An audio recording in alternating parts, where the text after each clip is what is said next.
Des centaines de milliers de Maliens ont pris d'assaut l'artère principale de Bamako.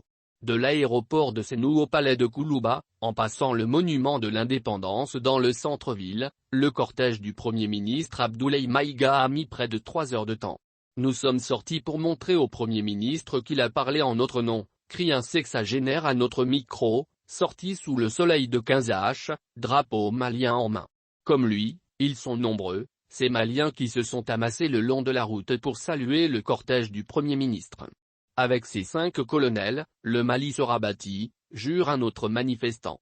Salut militaire, agitation de la main, une photo du colonel Assimi Goïta dans l'autre main, le drapeau malien posé sur son véhicule, le colonel Abdoulaye Maïga a tenu à honorer le public sorti pour l'acclamer. Le véhicule du Premier ministre était suivi de près par celui de son ministre des Affaires étrangères, Abdoulaye Diop.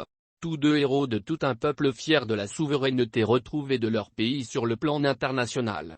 Le samedi 24 septembre à la tribune des Nations Unies, le Premier ministre par intérim, le colonel Abdoulaye Maïga a tenu un discours qui a fait écho au Mali et à l'international.